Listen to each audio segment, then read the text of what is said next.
Welcome to the Boneyard with Steve Robertson. As always, I am your good friend and host, Steve Robertson. Here on the Hump Day edition of the Yard, we got a lot to talk about. We do.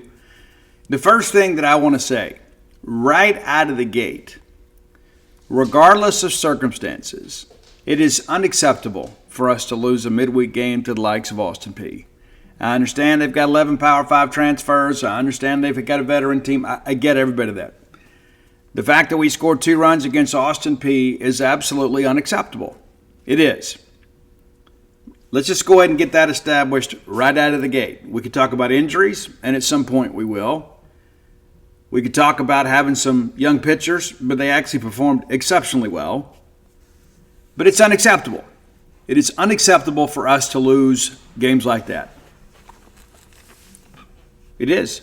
I think we'd all agree on that. Now, we may disagree on what needs to happen today, what needs to happen next, but the bottom line is Mississippi State needs to win some baseball games, period. Can't lose games like that. Can't. I mean, the margin for error for us is so thin, you can't drop games like that. And then that's a mid-level team in the Atlantic Sun. It's not a mid-level team in the Southeastern Conference. It's embarrassing, it is, and I know we put such of an emotional investment in this. But we didn't perform last night, especially on the offensive side. Defensively, we played really well. We pitched it exceptionally well. I don't know if you guys know this. I just wrote this earlier in a Brooks Auger piece. Through 4 games, we've struck out 51 and walked 9.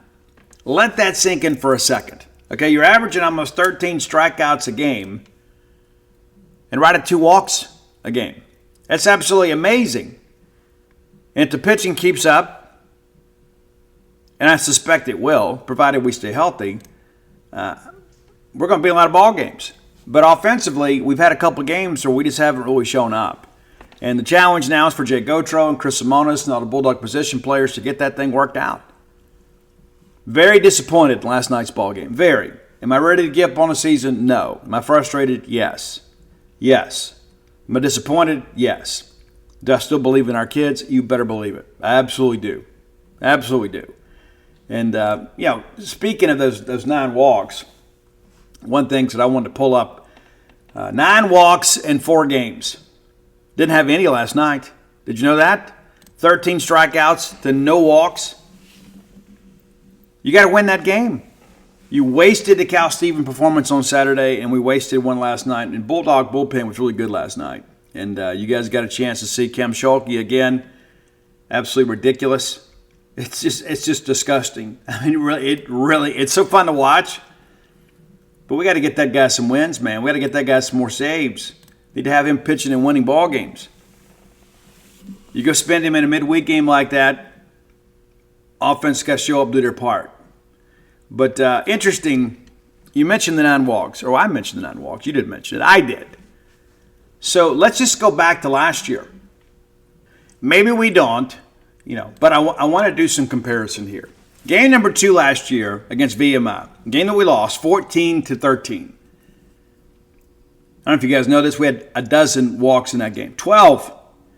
You go down to that opening game against Arizona State, and we got shelled 13-4. You walk 12. We find a way to win that midweek game against Southern Miss down in Pearl, and it was an adventure. You still lost. You won the game 10-9, but you walked 11. Vanderbilt, first game of that series, you walked 10. Middle game against Alabama that we lost, got 10-run ruled in that game, you walked 12.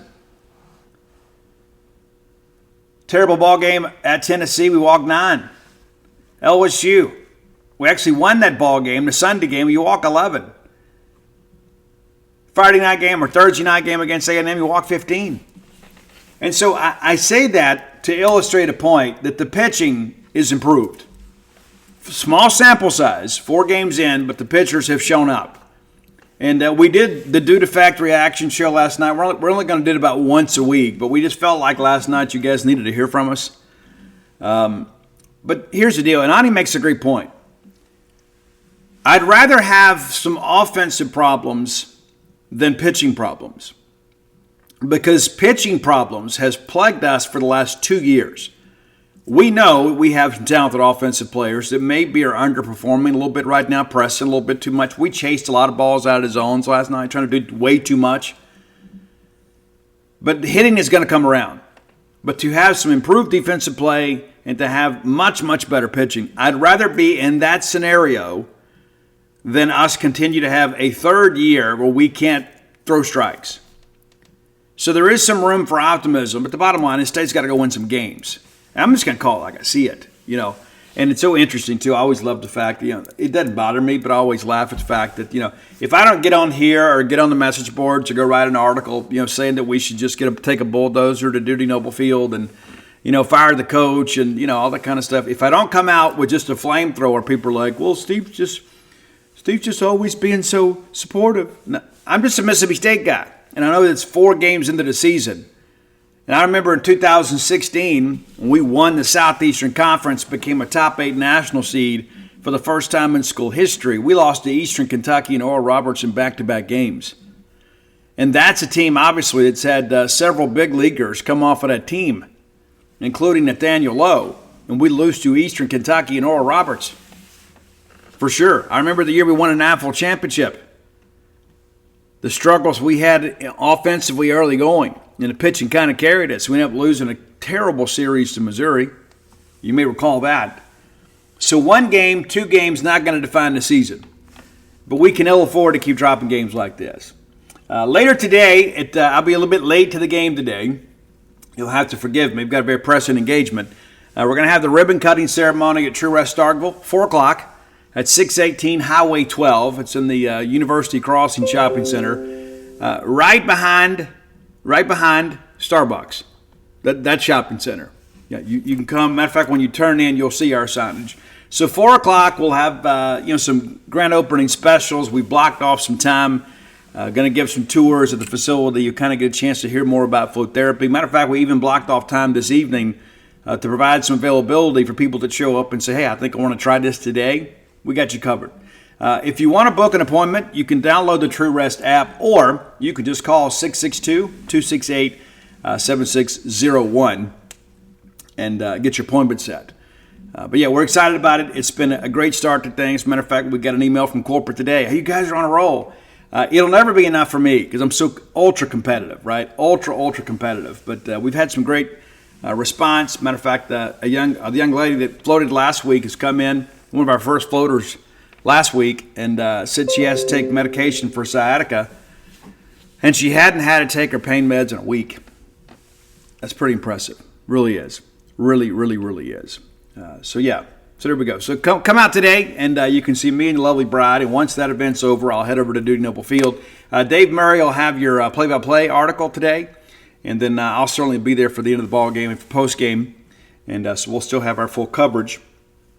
You do what you got to do, man. And we're so happy to be part of the Greater Starkville Partnership for business here in the area. Some other of our friends that are great business leaders in the area is Bulldog Burger Company.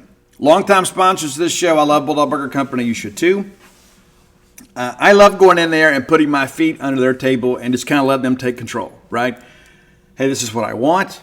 They bring it to me. I enjoy it. They take it away. I get that bread pudding for dessert or maybe that chocolate shake to go. I feel even better about life. If you're a newbie to Bulldog Burger Company, and chances are you're not, but if you're first time going in there, get the Bulldog, okay? Start there. Can't go wrong with that. And you know what? You may get the Bulldog every time you go, but I'm going to encourage you to branch out a little bit. Maybe have the Smokehouse, have the Bryant, the Lauren, the Mission. When I get the Mission, I get the Pico de Gallo on the side. I'm not a big onion guy, as you guys know. But I love going in there because of the consistency. There's integrity in pricing there. The service is outstanding. The atmosphere amazing. And so next time you're in town or traveling on your way to Starkville, stop and let Bulldog Burger Company take care of you. It may be the best part of your day.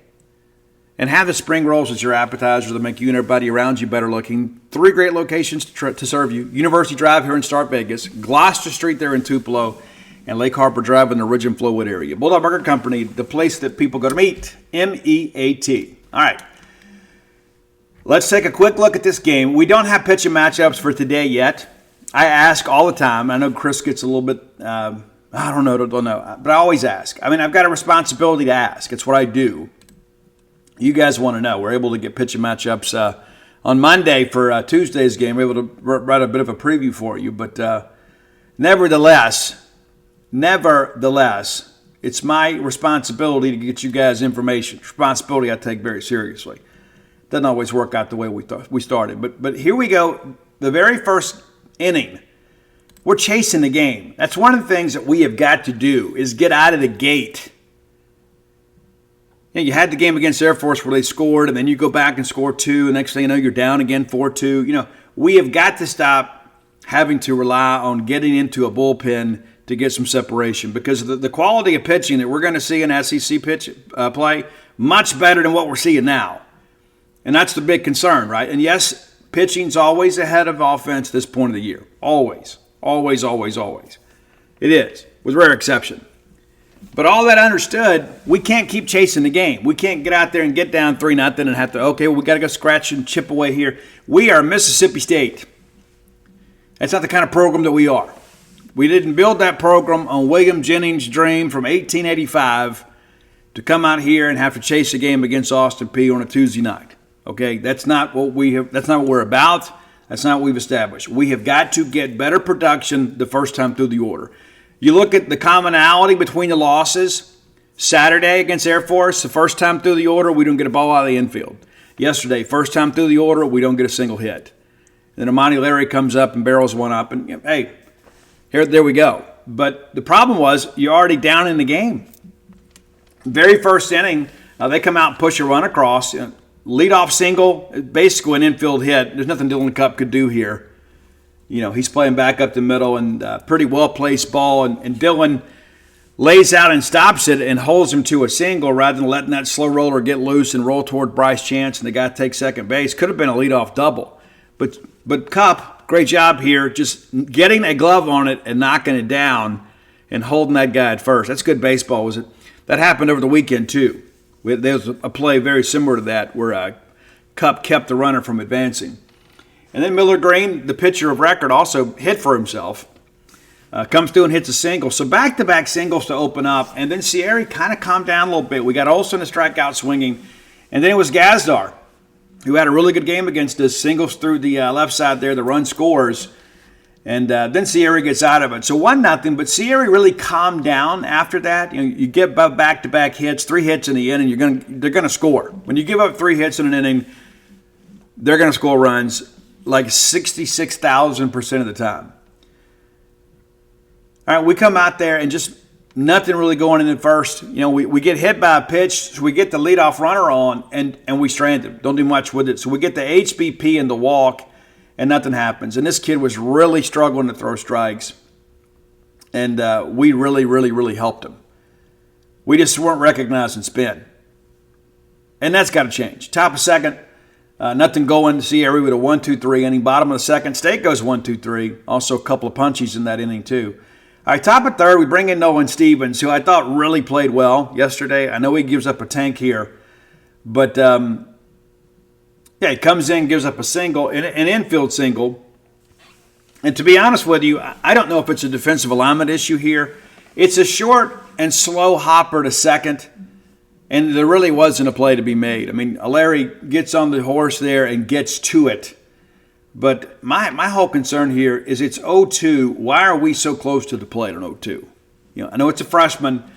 I got to make him chase a little bit there. But it's an 0-2 pitch, a little dribbler out there to second. We couldn't make a play.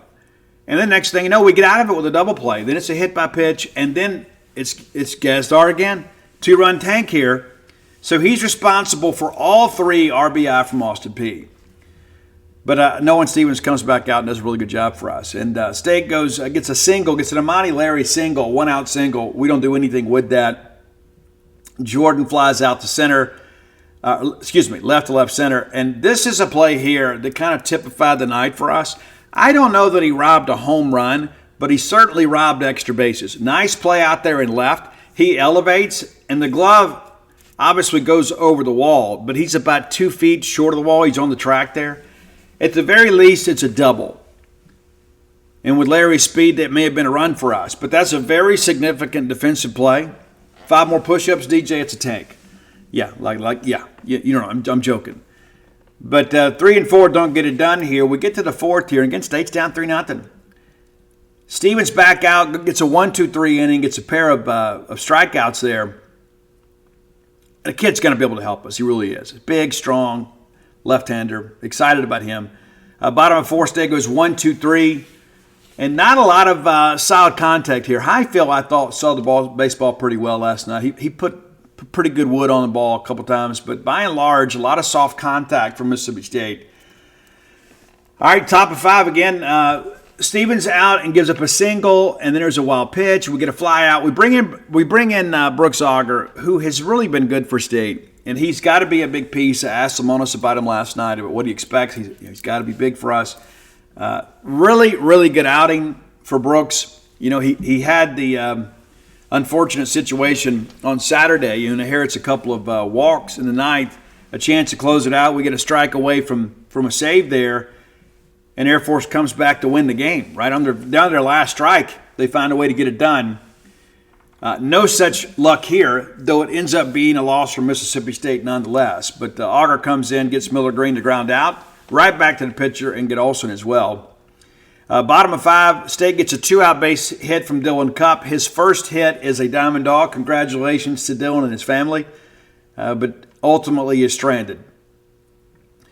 Top 6, Auger back out there, gives up a single, and then we get him here. We get him. I don't know that I would run on Mississippi State. We've really rebuilt that catcher room, and I'm going to sit down with Kyle Cheeseborough tomorrow for a feature that will run over Gene's page. But so that they break for second here, and it's Gazdar, and he's gunned down. And what a great game for Gazdar, right? But this was not his shining moment. And then Auger gets a strikeout, a line out. To get out of it. Nate Chester there with a nice play right at him. All right, bottom of 6. State finally gets on the board here. You get the leadoff walk to DJ, and then Hines singles through the right side. And really the air in the building really changed. You start thinking, okay, well, here we go. And then Bryce Chance singles. So it's 3 consecutive hits. And then I don't know what happened between their dugout and Jay Gotro, but there was some words exchanged. And the umpire gave an official warning to both dugouts. Interesting, for sure. All right, and so they bring in Klingon back, and what does he do? He hits Hyzak with a pitch. And so right here I'm thinking, okay, here we go. We're fired up. We're ready to go. 3 consecutive hits in the inning, and lo and behold, you score. And then all of a sudden they add to their misery, bringing in a reliever that hits the first guy. And then Russ Highfield does a job again. Of course, you'd love the extra base hit here, but at the very least, you got to get the run home. Ross goes up there, another RBI sac fly. It's a 3-3 ball game. And we still got 2 outs to work with. Nate Chester strikes out swinging. They make a change again, and then Jackson McKenzie, we let him hit for Powell, and we get a ground out to short. But 2 runs home in the inning, you think, okay, all right, we're in the bullpen now. Our kids are fired up. Our coaches are fired up. We've been officially warned by the officials. We'll find a way to win the game. That's what we felt like. Johnny Long enters the game as catcher, and I had a Major League Baseball scout tell me just yesterday he may be one of the 3 or 4 best defensive catchers in the Southeastern Conference. That's high praise. 1, 2, 3 inning for Auger there. Get a couple of punchies too, and that gets us to the bottom of 7. State has a chance here to challenge, and Cub strikes out swinging, but Larry walks. So now you got the tying run on base, and DJ strikes out swinging, chase some pitches. He's trying to be the guy, right? Larry's still second, and then goes to third on a wild pitch. And then they walk Hunter Hines. So, Bryce Chance comes up again. Just give me a base hit somewhere, right? I mean, anything. You don't have to hit a tank. We don't need a double. Just find some green grass somewhere, and it's a tie ball game. We didn't come through, and that's not an indictment on Bryce. He's been really good for us, but in this situation, we really needed him to step up, get a hit for us, because we really didn't put much challenge on it after that. Top of 8, we bring in Cole Cheatham. And again, Cole has proven to kind of be this left-handed matchup guy.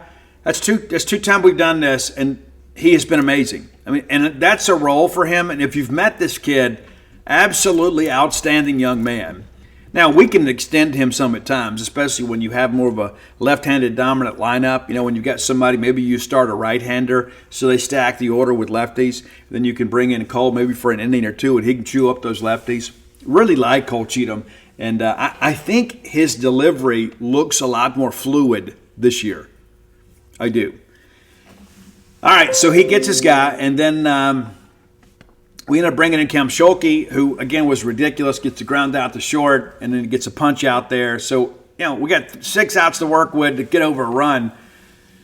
And I'll be honest with you, I just don't have a lot of confidence in the bottom third of this order right now. I mean, I really don't. We really desperately need to get Logan Kohler back and get David Mershon back. David Mershon, of course, is an energizer, and Kohler is a guy that has double-digit home run capabilities. We need to get those guys back. But even with that, even with us not having those guys, we should still beat Austin Peay. We should still score more than 2 runs against an Atlantic Sun team. Period. Hyzak strikes out swinging. Highfield strikes out swinging. Lengthy at bat there. And kind of good comeback there for the pitcher. He gets down 3-0. 3-0. Then we take a strike. Was borderline, but it was a strike. And then a couple swings. And, again, we helped them. They bring in Hampu here, who's 95-96 right-hander. And he gets Chester to fly out at center field. And just really a can of corn. So top of 9. Schulke back out there, gets a pop-up, a punchy, and we think we're going to just go right into the dugout. There was an excuse-me swing here. Pretty ridiculous. The ball just found the bat. It's got nothing to do with Bay. Bay just happened to be there and had the bat extended because he was completely fooled on a pitch and tried to check. And the ball finds the bat, and it just kind of floats out there down the right field line. We try to pick him off. That's our only error of the day. Schulke throws an errant pickoff throw in the dirt and into the runner, basically. I mean, Hines has no chance there.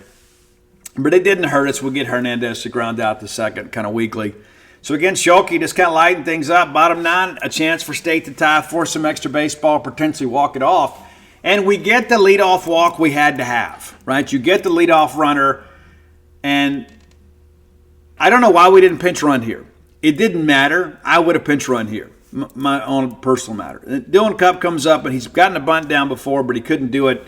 It's a foul tip bunt attempt, and he bunts it, kind of pops it up back to the screen, and then strikes out swinging. So it's a non-productive out, and you can ill afford those in the ninth. I saw some people saying, hey, but why didn't we have somebody else bunt? Well, Cupp's capable of doing that. He is.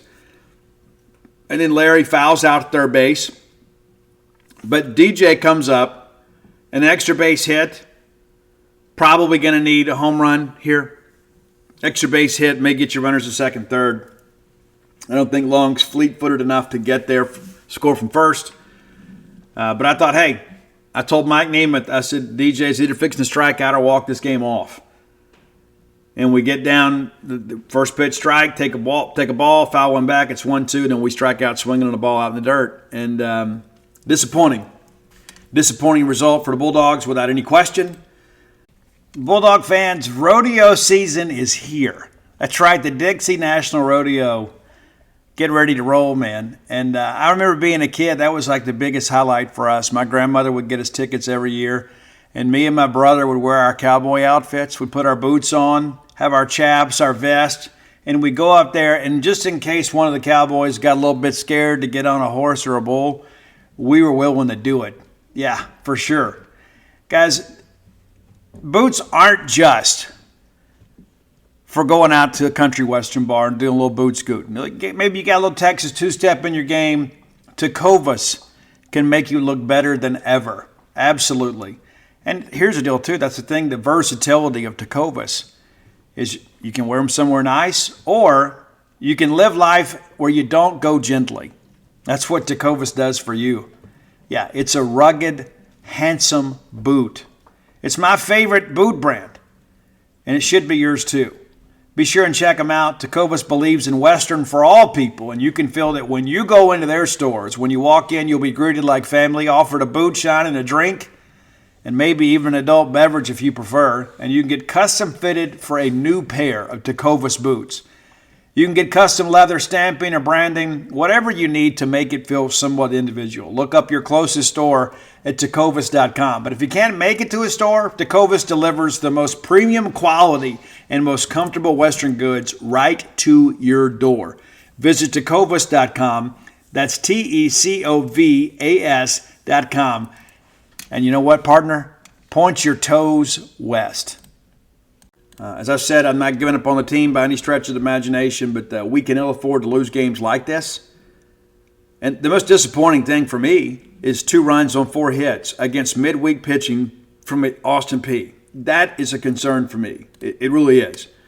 Looking at some numbers for State, again, just the 4 hits, and it's sprayed throughout the lineup. Larry had 1, Hunter Hines with 1, Bryce Chance with 1, Dylan Cupp with 1. But 30 at-bats for the Bulldogs. It's just 3 above the minimum. So we didn't do much in the way of putting traffic on the bases. It's pretty nuts, really. And they hit us twice. I mean, think about that for a second. It doesn't make any sense to me. It doesn't make any sense to me.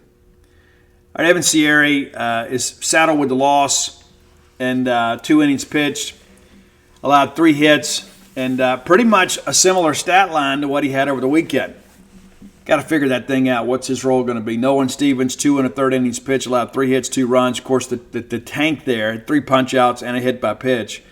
Brooks Auger, again, outstanding. 2 2/3 of an inning, allowed 1 hit, had 3 strikeouts. He faced 8 hitters. He faced 8. And only 1 guy reached base. Cole Cheatham, of course, does his job, faces 1 guy on 5 pitches, and he gets a punch-out. And then Schulke comes in 1 2/3 of an inning. The only hit was that little swing. So there's 8 hits for Austin Peay, and a couple of them obviously did some damage. But 3 of them come in the first inning. 3 of their 8. And after that, we kind of strung it along there. 13 strikeouts for Bulldog pitchers, 0 walks. And we had the 1 hit by pitch, and that was on an 0-2 count, if I remember correctly. Pitching's not our problem. For the first time in 3 years, that's not our issue. And, we had some offensive struggles the last 3 years early out. But we'll get it figured out. But, not happy. Just like you guys. I mean, it's just 1 game. We got to flush it. But not a good result for us by any stretch of the imagination. We talked about John Gazdar. He was 3 for 4 on the night, 3 RBIs and a run scored. That'll get it done. And this is, a veteran Austin Peay team, but I simply don't care about their resume. We're Mississippi State. We have a standard that we have to play up to and coach to and execute to. And here's the thing I think it's important to understand. Baseball is not an emotional game. It's not like football, right, where you can just get angry and go out there and run over people and go score a touchdown or go get a first down. It's not like that. Baseball is a game of execution. Not that football's not, but you sometimes can just get by out-athleting people in football. You can in baseball. You can't out-athlete people in baseball. You got to execute. You do. And while we're executing pitches at a high level, we're not executing on offense right now. And I'm a Gotro fan. I think his approach to hitting is a very good one. But we have not done a lot with our pitch selection at the plate. Our players got to do a better job there. So the fun will continue again today at 4 p.m. At Duty Noble Field. Encourage you to come out and be a part of that. Saw a good many of students out there last night. Thank you so much for being a part of this. These are some of the greatest years of your life. And you don't want to look back and tell your family, well, what'd you do for fun? I watched Netflix and played on my phone. Get out and go do some things. I saw some pictures recently some people would share with me of their time at Mississippi State. And, people were sitting out there in the lounge and, girls got their halter tops on and their bell bottoms and guys sitting out there drinking a cold one. Everybody propped up on the hood of a car, tailgate of a truck. Those are great memories. Get out and go make some of those yourself. Relationships matter a whole lot more than technology does. I know technology allows us to be connected, but be sure and get out there and enjoy some time with your friends because you never know. You never know when things are going to change. You just don't know. So, again, we don't have pitching matchups for today, but Mississippi State honestly needs to come out and put up about a dozen runs. We really do. And there needs to be some continuity. We got to get some juice going into this Georgia Southern series. I know Georgia Southern didn't have a great weekend, but that's a team. They do a really good job there, and especially in their conference. People forget 2 years ago they hosted a regional. Our friend Jared Banco, the AD out there, doing a nice job. But, again, our challenges right now for Mississippi State are offensive. And every game there's been a little bit of something, right? We haven't played our best baseball yet. Even in that the big win on Sunday, still some issues. We had some base running blunders, on Saturday. And that's the thing that you begin to tell yourself. Last night you chased a lot of bad pitches. Now give them credit for throwing some pitches that were worth swinging at, or so you thought. But our issues are correctable. You run the bases. I mean, you can be a U-trip team out there and know how to run the bases, right? So we ran ourselves into some outs on Saturday and last night. We just didn't do what we needed to do at the plate. And people forget. I mean, Bryce Chance, Hunter Hines, Dakota Jordan, those are pro hitters. They are. Are they going to make the big leagues? I think Dakota probably will. Bryce Chance probably needs to will probably need to move. As I talked to a scout yesterday, we talked about the profile, right? His offensive profile probably fits, as a second baseman or something like that. He's worked some there this fall. So we'll see. But Bryce Chance leading the team now with a 400 average. Bryce got 6 hits. Hunter's got 6. Amani's got 6. Dakota's got 5. Outside of that, there's not much to cheer about. And that's the thing, is your stars can't be the only ones to carry you. Simple as that. We've got to have some length in this order. Some guys have got to step up. Again, you start looking through it. Nobody else on the team has more than 2 hits. 4 games into this thing. That just can't be. That can't be. As a team right now, we're hitting 260. That's not going to get it done. Our opponents are only hitting 215, and then we have a 500 record. I mean, again, when we're having the pitching that we've had here as of late, you've got to make that stand up. You have to make that stand up, and we're striking out. The frequency of our strikeouts is just way, way, way too high. Way. We struck out 30 times. And you say, well, Steve, we struck out our opponents 51. We should. We're Mississippi State. And again, our pitching's been excellent through 4 games. But in big moments, we just seem to find trouble putting the ball in play. And again, I've got confidence in Gotro. They'll get that figured out. I got confidence in Dakota and Hunter and those guys. But yeah, it's frustrating to lose a ball game like that because even though I think they'll be good in their league, I don't think Austin Peay ends up being a tournament team. Maybe they surprise. But they got some pieces for sure. And they're 3-1. And they own a victory over our Diamond Dogs after last night. And again, look forward to seeing everybody out there at the yard tonight. And come out and be a part of it. All right, it's time for today's Top 10 list. As always, brought to you by closewithblair.com. That's CLOSE with Blair, BLAIR.com. Blair's a mortgage professional. He's licensed in all 50 states. This is not just a Mississippi experience. He can get it done. Blair is a mortgage professional, 23 years of experience, back-to-back-to-back years, top 1% close ratio in the country. And he's one of us.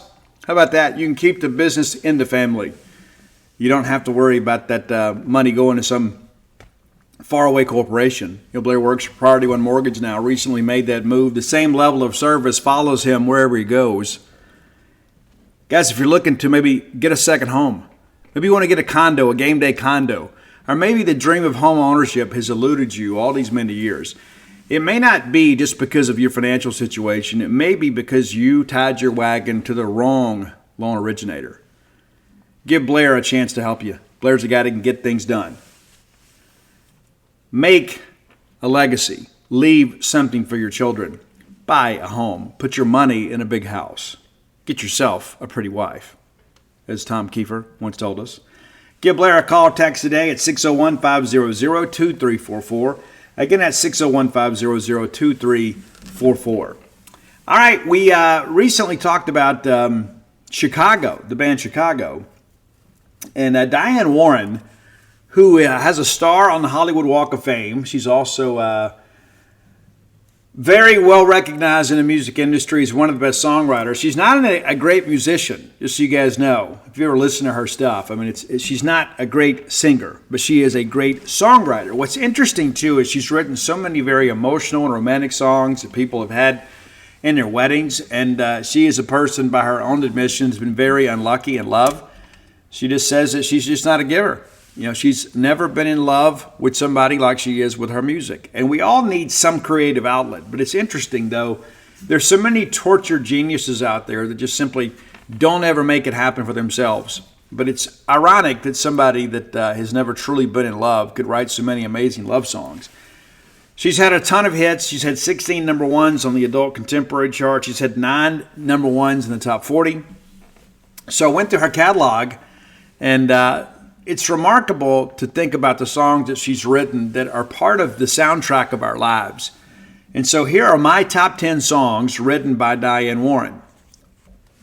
You may disagree, and that's okay. That's okay. But she's an extremely talented lady.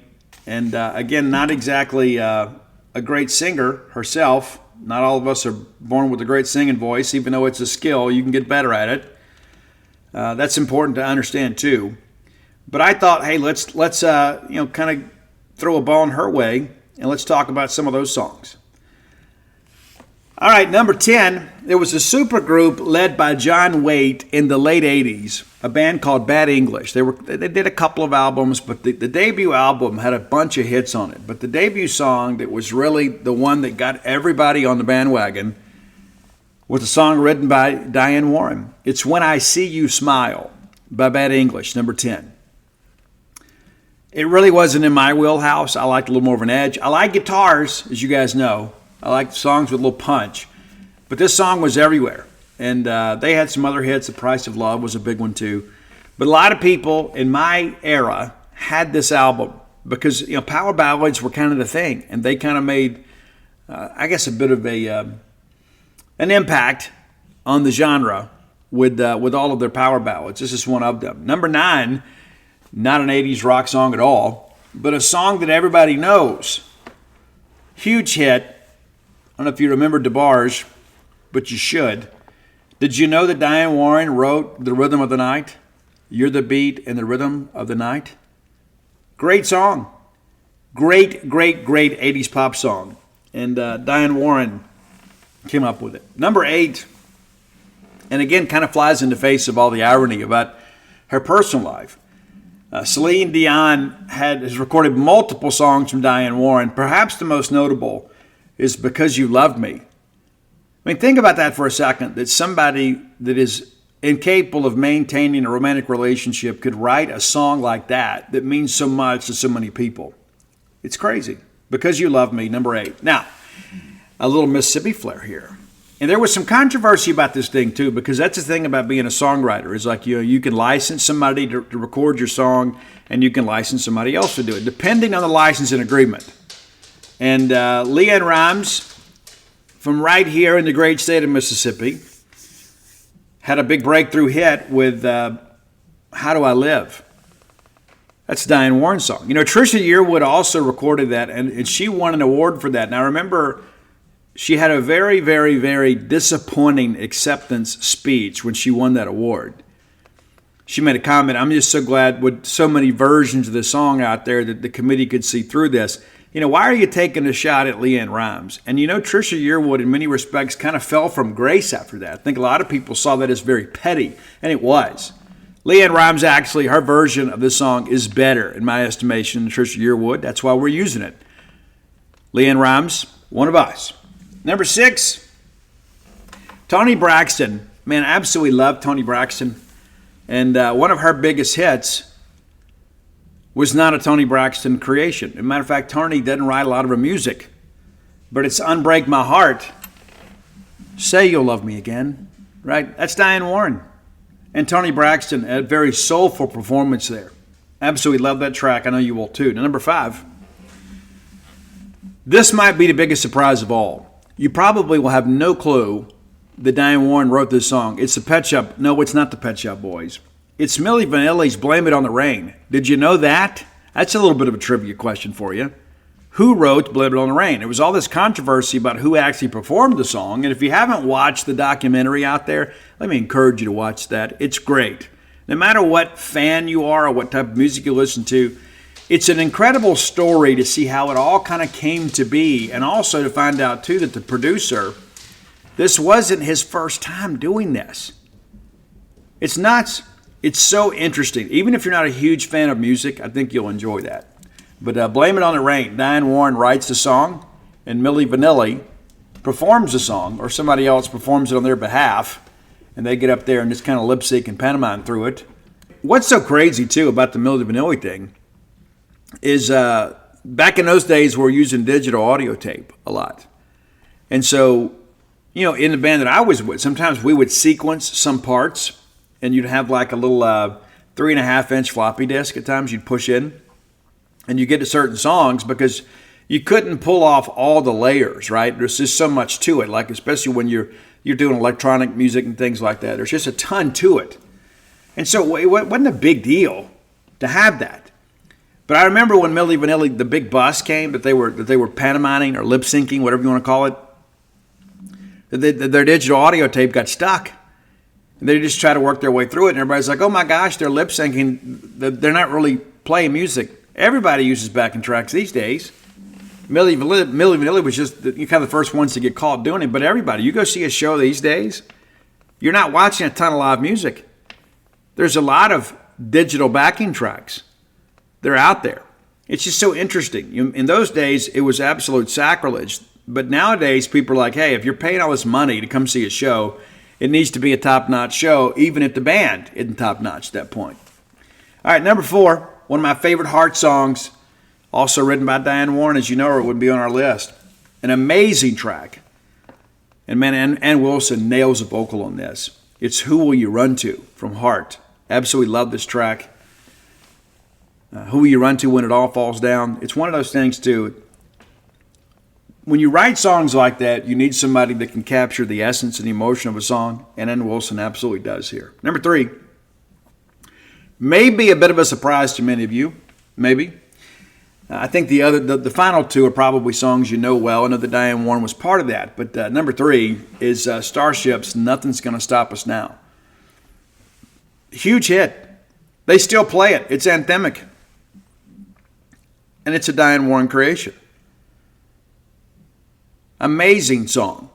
And, of course, there was the Jefferson Airplane. They became Jefferson Starship and then ultimately just dropped the Jefferson and went with Starship.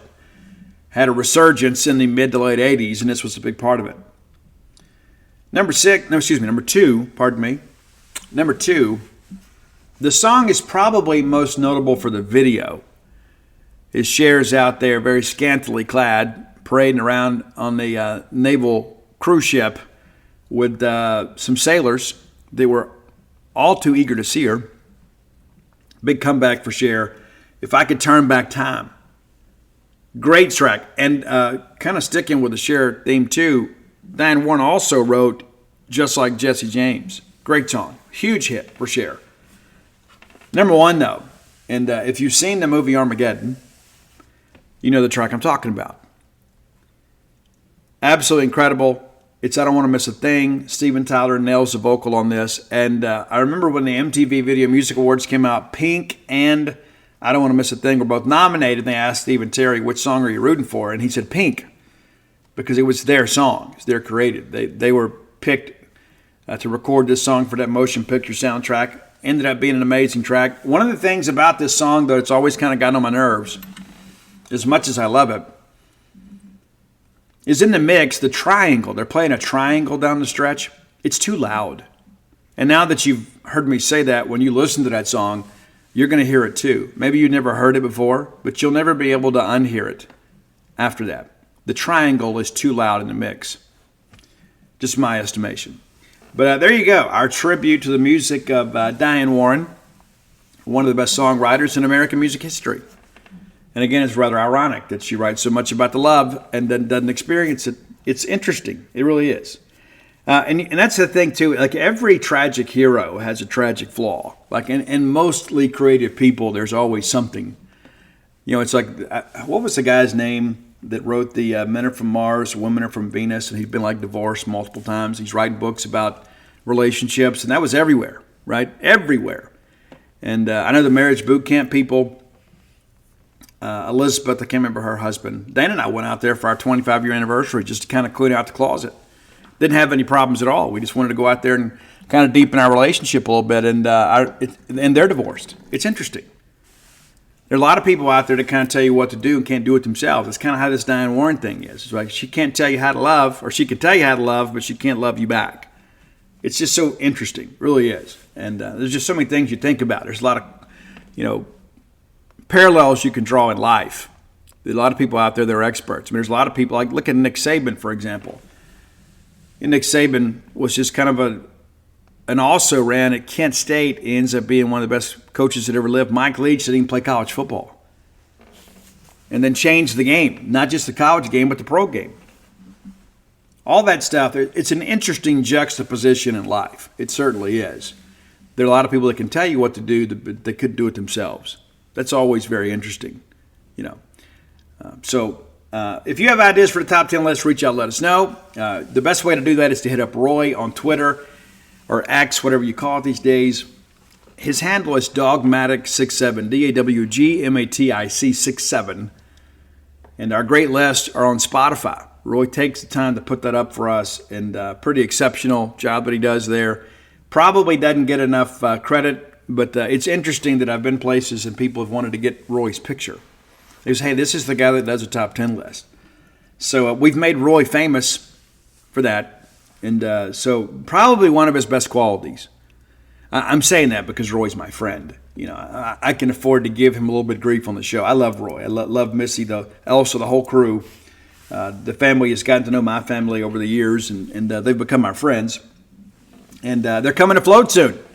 Eager to get Roy's review of that. And Roy's the guy that probably needs to float. Yeah, he's a lot of people out there that are kind of stressed out like all the rest of us. And I can tell you, I floated 3 days this week, and I feel so at peace right now. Like there's so much going on in my life. I mean, it's like there's the business of covering Mississippi State. We've opened a new business, which means that I don't see Dana quite as much. If I want to see her, I got to go up there, until it's time to go to bed.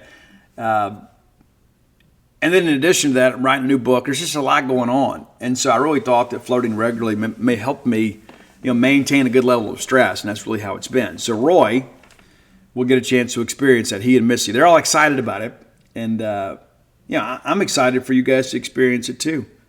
I shared with you guys, I guess on Monday, I told Dana on Sunday, we were sitting there and we had a batch of really good float experiences. Some people were coming out, just kind of giving rave reviews about how much they enjoyed it. And I said, I've never had a job where everybody leaves happy. I mean, you think about this, like even in my business at Gene's Page, as successful as we've been, really the people that I hear the most from are people that are leaving. It's like, well, I just decided the team's not doing well and I just don't want to keep up with this and I'm going to cancel. And sadly, I've had some guys over the years that have reached out and found out they're terminally ill. And one of the sweetest stories that I can ever share with you, and I don't share this in any way to praise myself.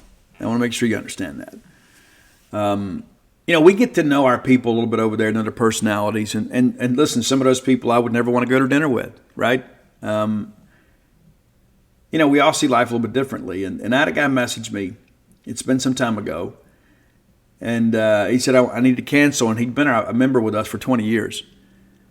And he said, hey, they told me I've got 3 months to live. And I don't want my wife, after I'm gone, to have to figure out all this stuff. How to cancel this. And, of course, it drafts from our checking account. And I got a lot of things out there that, bills of mine that I'm just trying to tie up all these loose ends before I pass away. And I just don't want her to be having to figure all this stuff out. And I thought, what a great gesture from a loving husband on his way out to simplify things for his wife, that you give her less things to worry about. And he goes, so it's nothing against you. And he wrote this real long message. And he said, Steve, I want to thank you for everything you've done for Mississippi State and all the work over the years. And I get emotional thinking about that, because we do become part of people's everyday life. And you become part of ours. And so I comped him. I was like, listen, in your final days, I don't want you to be without something that brings you joy. And so we allowed him to cancel his membership, and I comped him for the remainder of his life. And it was just a few months, and he passed away. And I got a really nice message from his wife. And she said, thank you for doing that for him. And again, I've got to fight it back right now. And she said it meant so much to him in the end to be able to keep up with the coaching search. And she said it gave him a lot of distractions and things like that through his day when he would be laying around in bed and couldn't get out and do much. But, he could get on his tablet or his laptop and kind of read the updates on the coaching search because he loved Mississippi State. And it makes me feel like I've done something good for somebody else, right? Because I can't begin to imagine, a guy that loved Mississippi State as much as this gentleman did. And then in the final days of his life, when he needed an escape from what he was dealing with, to not have that. And so to be able to give that to him is something that it means an awful lot to me. It really does. And so I share that with you. I didn't plan to get all melancholy here, but I love each and every one of you. And I have had so many messages over the years where people have said, hey, I just want you to know Dad died, and he loved Gene's page. And he read it every day with his morning coffee. He'd get up and read your content or read Dave Murray or Mike Nemeth or Gene or whoever. And it means a lot to hear from those people because sometimes people just disappear. And so to flip back to the true rest part of it, I told Dana, I said, I've never worked anywhere where everybody that left happy. It's weird. I mean, it really is. And you begin to ask yourself, why isn't life more like this? That people can just be satisfied or whatever, and you see them leave because what happens is we facilitate so many very mundane day-to-day transactions. There's not a lot of things that happen. Like you go in the store and you buy yourself an energy drink and maybe a snack, and you're not shaking hands with people, you're not hugging necks. And more times than not, they don't even tell you thank you for coming in, right? They just okay, that'll be $5.45, whatever, and then they bag up your stuff and you're on your way. It's a very uneventful exchange of money for goods and services. It really is. And so it's been so unique to see all of this kind of play out. And I've shared with you guys before, there's so many people that treat me much better than I deserve. True story. And I'm not going to sit here and be self-loathing. I've done a lot for the Mississippi State fan base. I have. I've committed my adult and professional life to this thing. But I tell people all the time, Dana is not in my shadow. She is the light to my path. And there are so many people that have had a chance to meet her through this. And I've got, I see the Facebook messages and I see the response from people and they say, Dana is amazing. She's a great hostess and she made us feel so comfortable. And we just absolutely love Dana. And I told her from the beginning, my name may get the door swinging, but you're the one that'll keep them coming back. And so it's our business and we're extremely excited about it. But as I mentioned to her yesterday, as I brought her some flowers, just because kind of a late Valentine's Day gift and also kind of a grand opening happy, I just surprised her yesterday and brought those flowers. And I said, I got to thinking about this when I said Sunday that watching people come in and float and leave kind of makes me think what it must be like delivering flowers. And can you imagine how much fun that would be? Go deliver flowers, to see people's positive reactions all the time. And of course, at times you got to go drop off some funeral flowers, and that's not fun. But to be able to show up at somebody's place of business and bring them some flowers, or maybe they're having a difficult time, or maybe they're having an important time in their life and relationship, to be able to go hand them flowers would be incredible. And I read a book one time about a guy. That's what he did after he retired. He was around the house and kind of, missed being out in the public, and so he took a part-time job delivering flowers, and he said it was the best job he ever had.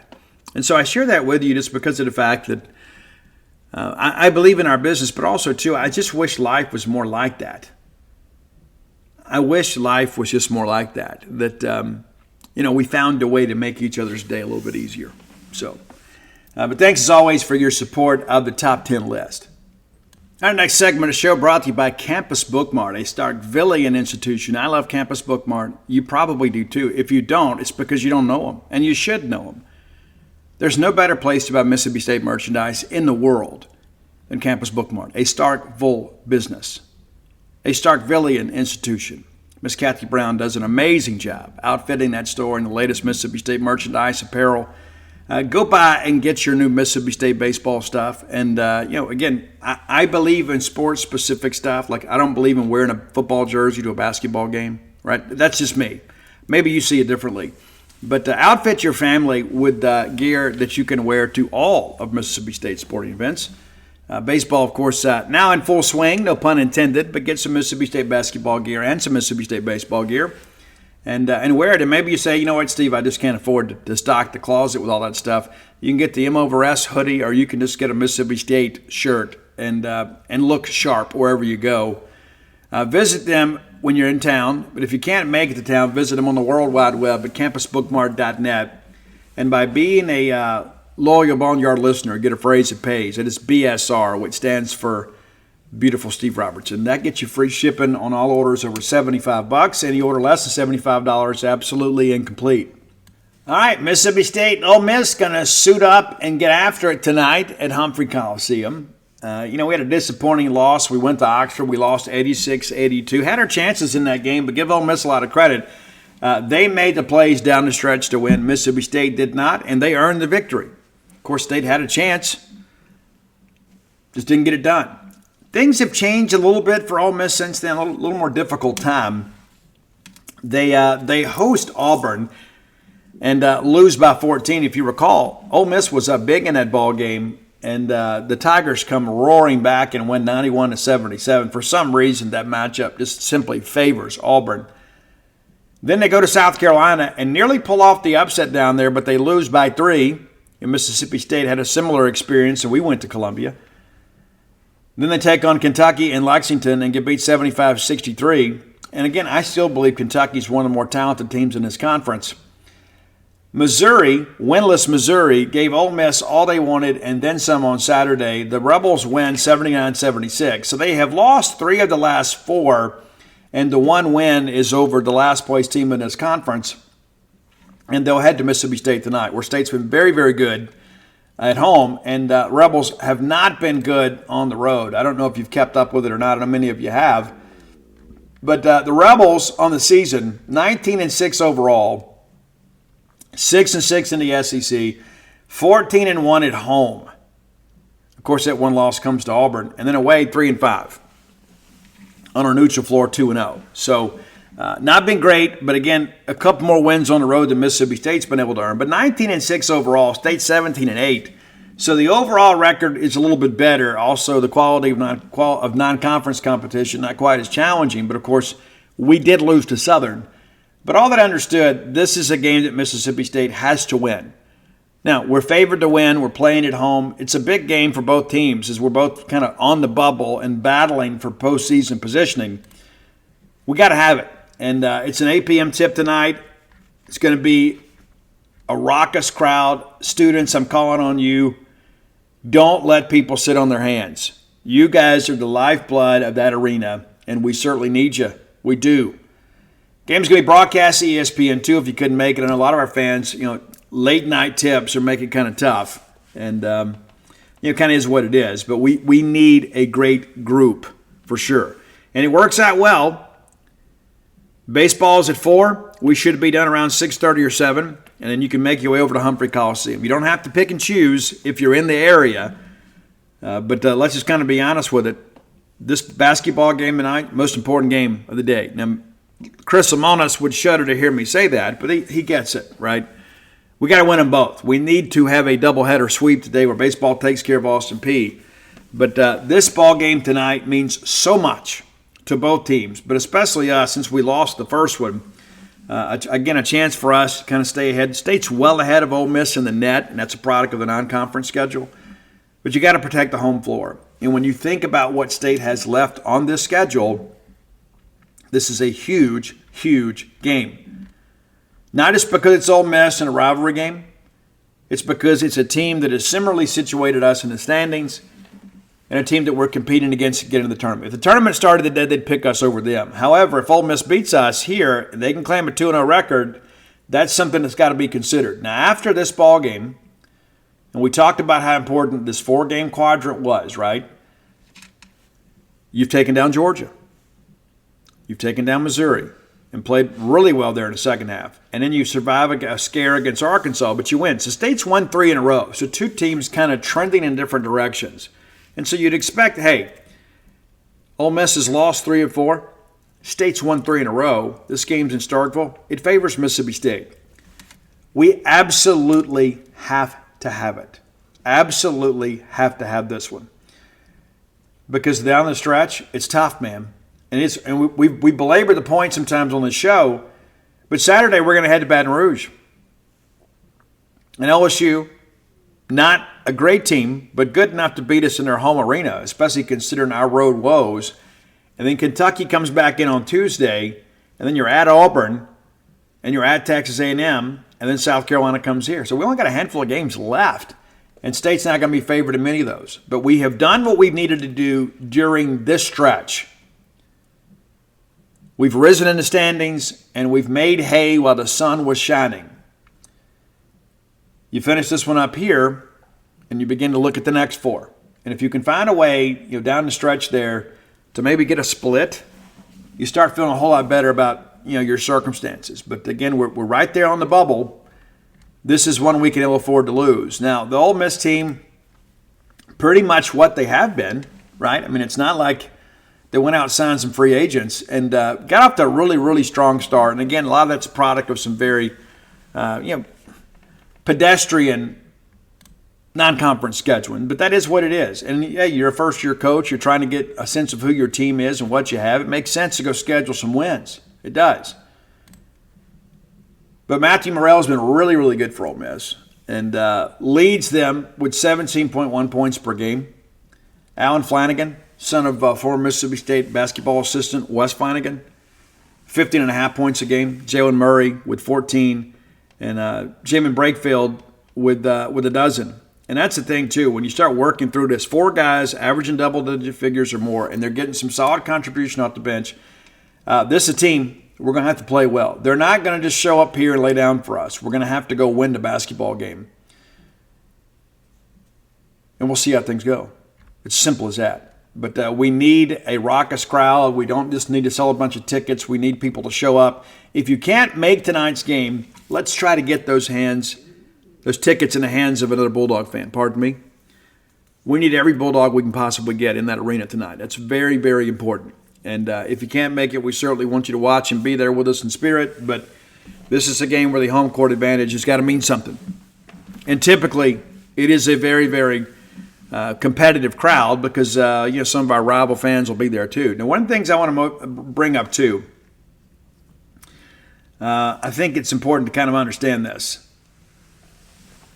I recently saw some pictures. When some of our fans went to the Ole Miss arena, the pavilion, and got the middle finger salute from some people. I saw some pictures. People shared that with me. That's not who we are. Okay, so we don't want to do that. We when they come in here, we want to win the ball game, but let's not have any extracurricular activities, right? I'm a firm believer that opposing fans should be seen and not heard. That's my attitude, and so shout them out. Okay, let's not have any difficulties. These Ole Miss fans that come in are our guests, and again, we really don't want them to be there, but when they are here, we don't want them to be mistreated. I know how some of our fans get treated up there. And so it's not just about taking the higher road. Guys, we are all representatives of Mississippi State. When you put that Mississippi State shirt on, I mean, how many times do you see it? Like some State or Ole Miss fan will get arrested and there's the mug shot and they're wearing their team logo and that picture makes the rounds. And everybody's like, oh, yeah, typical State fan, typical Ole Miss fan.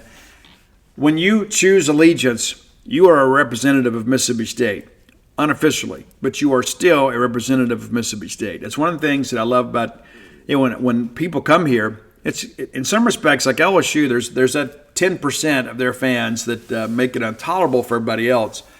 But when you go to Baton Rouge, just about everybody down there give you some sausage or a bowl of jambalaya and let you eat. Our people do a good job with that too, and that's kind of our reputation.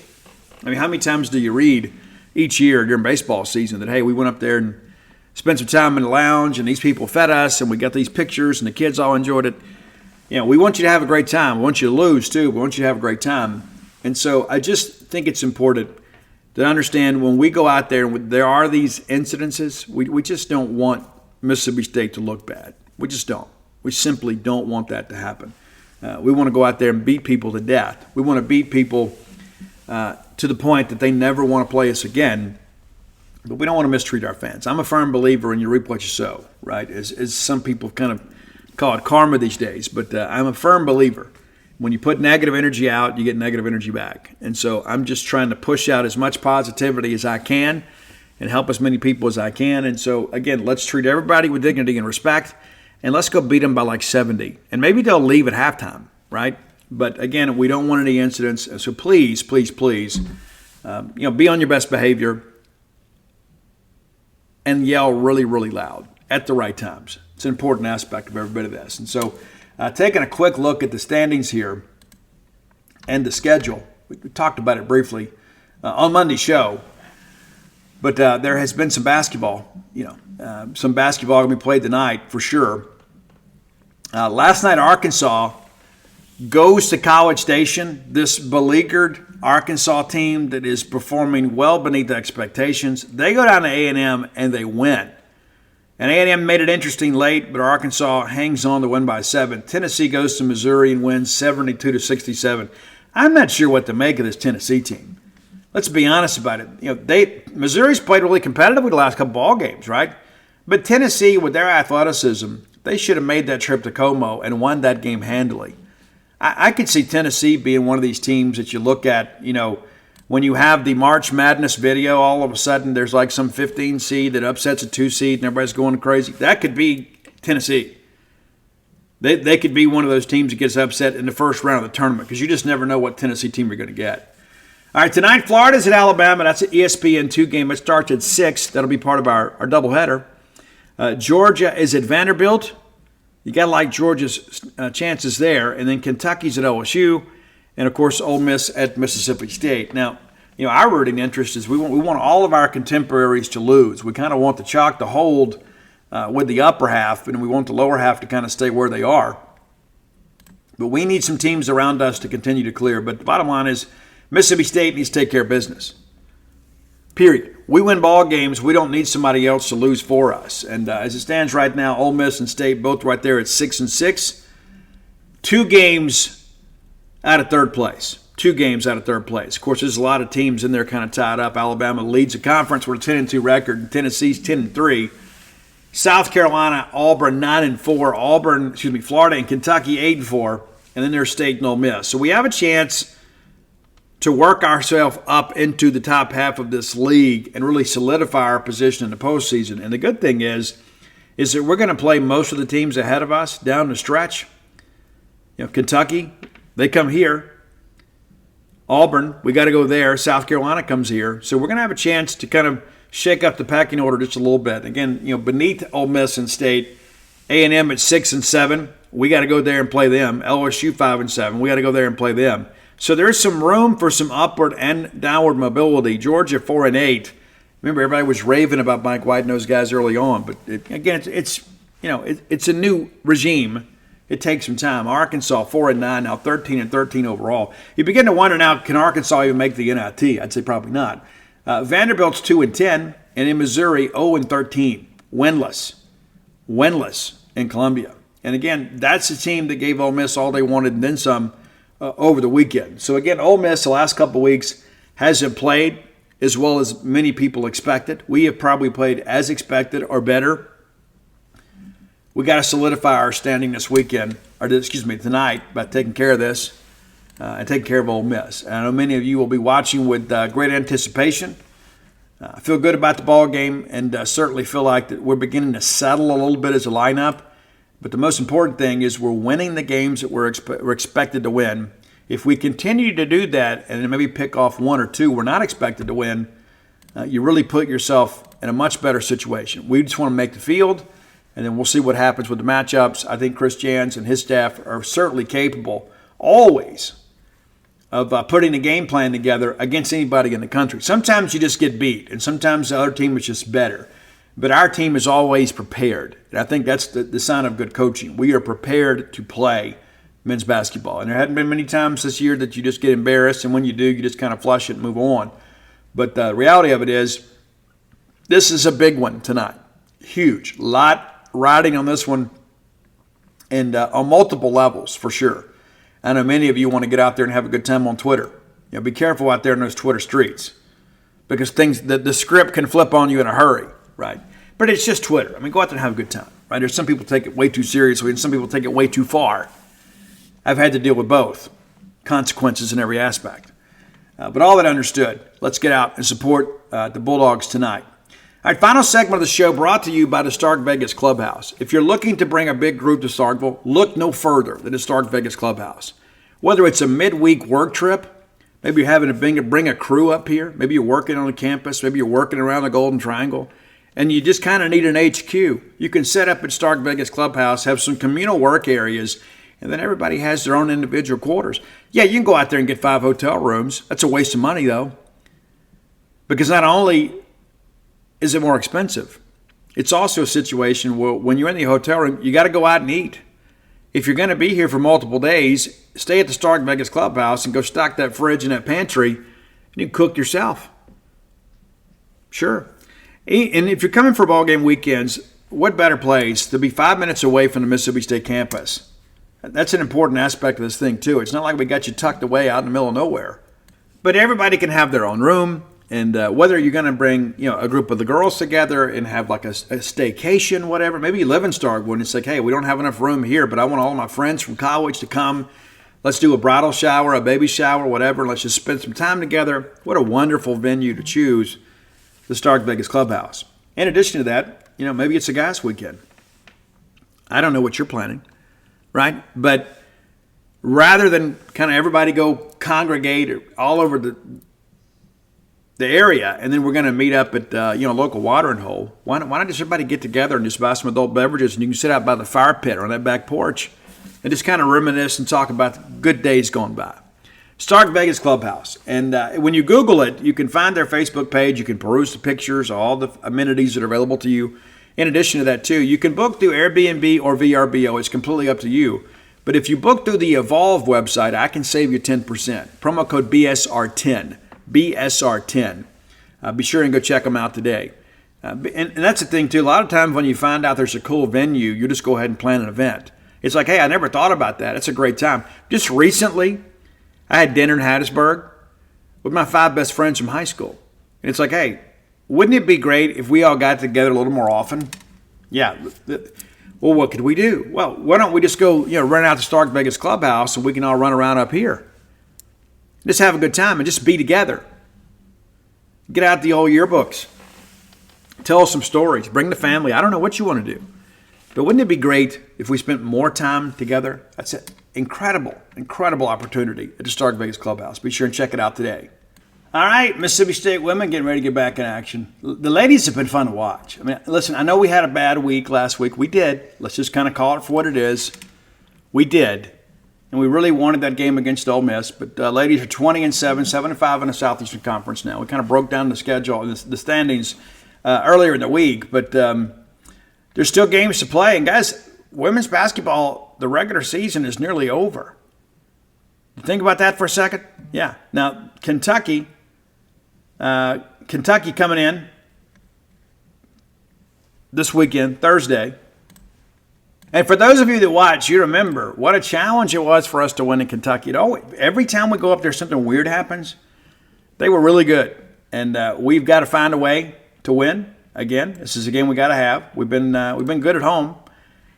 And then obviously we head to Alabama on Sunday, back to Auburn on Thursday, and then Senior Day, the finale of the regular season, is March 3rd. It's hard to believe February is almost over. But we have 4 ladies' games left on the regular season slate. It goes by so quickly. It absolutely does. Now, let's take a look at Kentucky and kind of see what's happened with them since we have seen them last. I think that's an important aspect of every bit of this, is kind of seeing how teams are trending at this point. This Kentucky team, though, is so interesting to me, though. It's like you look at some of these pieces. They've got a couple of star players. They really do. But it's like they don't have enough. It's like you look at the matchup down low, and we don't exactly know what's happening with Jessica Carter at this point. We do expect her to try to give it a go. She has the last 2 weeks. But Kentucky 10-16, 3-9 in the conference. They did win their most recent SEC game. They're 10-5 at home, 0-8 away, and 0-3 on neutral. So 11 games. Every time they have packed a bag and hit the road this year to play a women's basketball game, they have come home with a loss. I expect that to be the case, but the reality of it is they're going to have some confidence saying, you know what, we let Mississippi State off the hook when they saw us in Lexington back on February 1st. It's been 3 weeks ago now. It's hard to believe. Since that time, Kentucky goes to Georgia, plays a very competitive game. They lose by 7. They get beat pretty well at home by Texas A&M 61-44. They go to Auburn and get shelled by 28. And then they beat Florida. Can you believe that? They beat Florida 81-77 in Rupp over the weekend. That Florida team embarrassed Mississippi State. They really did. Now, our ladies fought hard in that ball game, but it really felt like the difference between the talent level and the two teams without Jessica Carter on the floor was very much in favor of the Gators. But Kentucky finds a way to win that game. Crazy. So if we think we can just kind of show up and go through the motions, we're kidding ourselves. Now, after Kentucky plays us, they'll host South Carolina. That's a loss. They'll host Ole Miss, and you just simply never know. And then they go to LSU. That's a loss. So I'm sure they're thinking, hey, you got 2 games that are pretty much sure losses and 2 games that you may consider toss-ups. I'm sure they considered this one a toss-up after how we played against them last time. But Sam Purcell, after what Mississippi State women's basketball has gone through here in the last week, really shouldn't have to say a whole lot. Really shouldn't have to say a whole lot. State had a 5-game winning streak snapped against Florida. We lose by 20. And we go to Ole Miss, had our chances. We lose in overtime. And again, to their credit, they made the plays down the stretch. We didn't.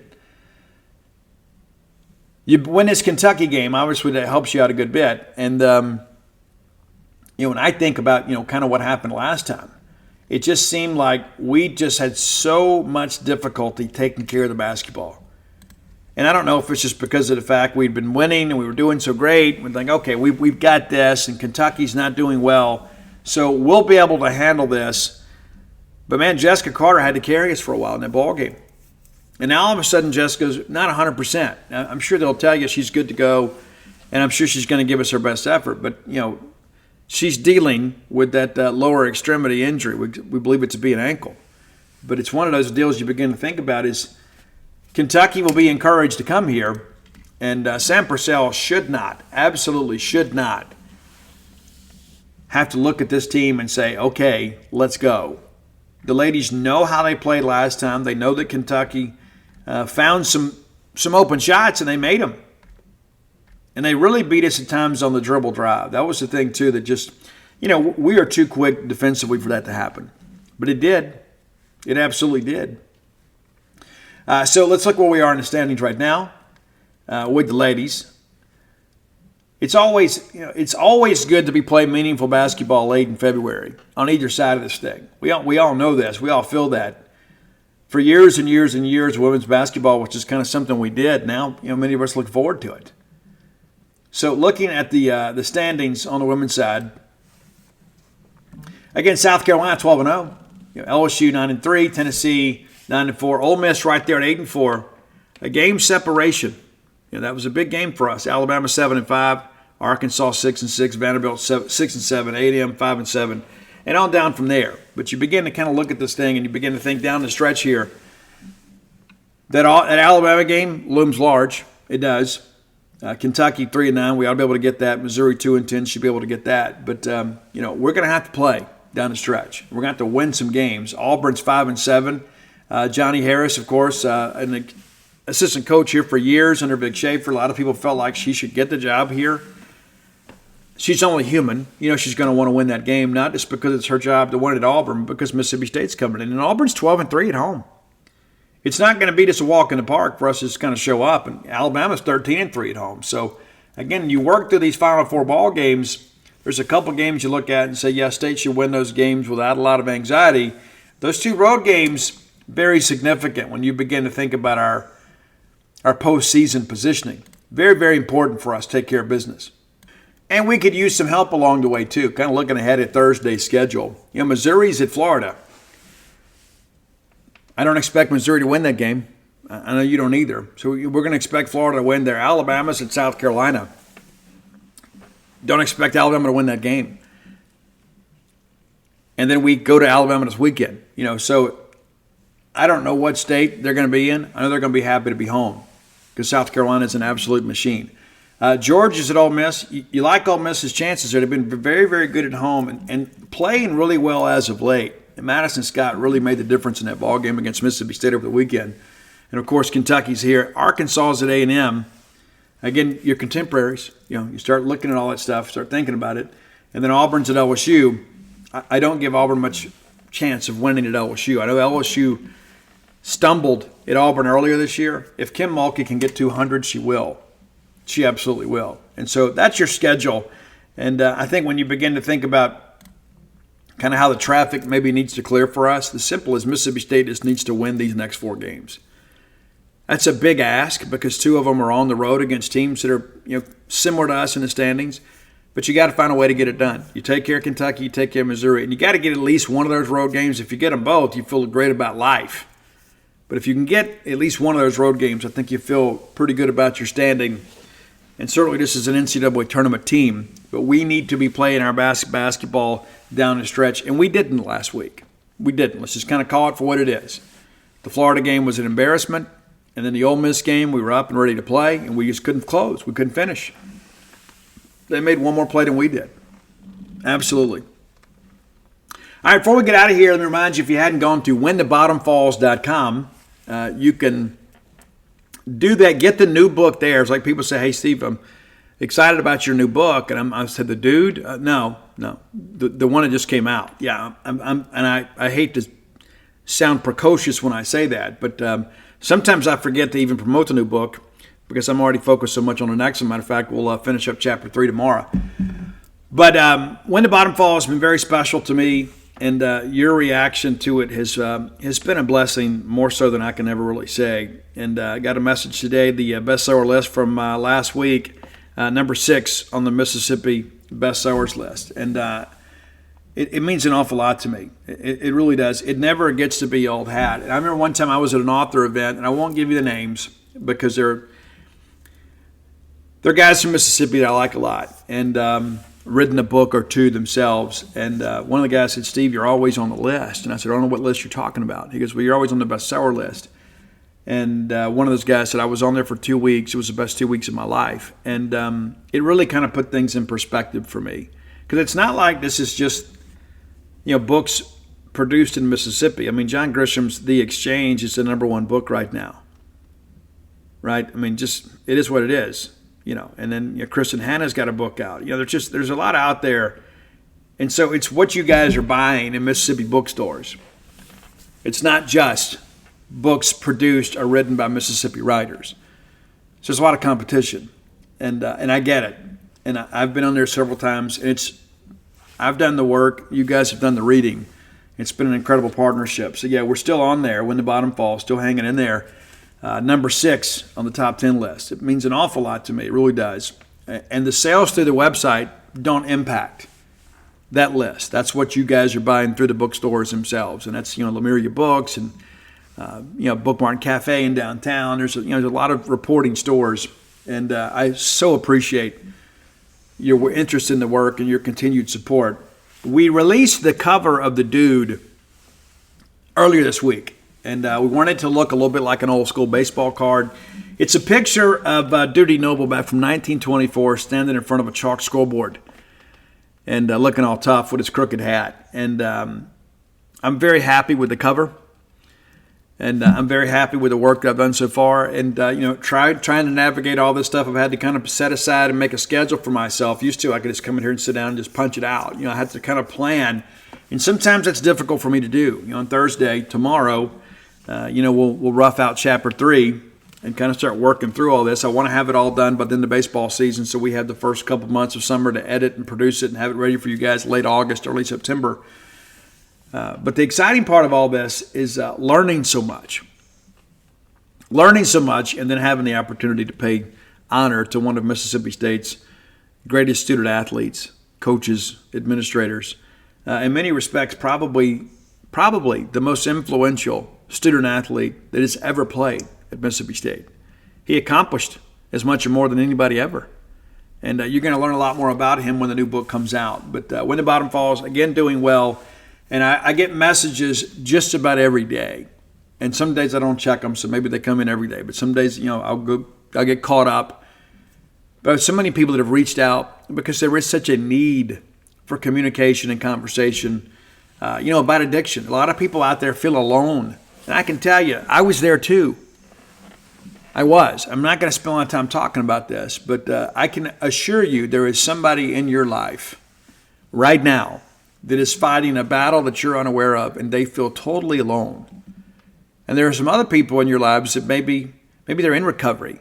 Maybe they're a person that's in active addiction. Maybe they're a parent or a loved one of somebody, and they may benefit from having When the Bottom Falls because it really promotes some understanding.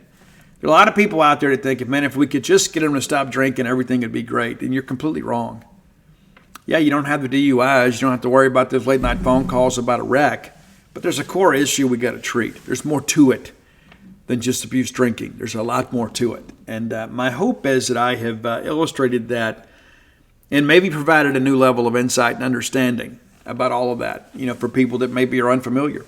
But it's not just a book about recovery. It's a book. It's a book about my life, and in many respects, a love story, and the difference that Dana made in my life, and I made in her life. And so I hope that you'll read it, and I appreciate all that have. I had people that walk up to me at baseball games and Steve, I just finished your book.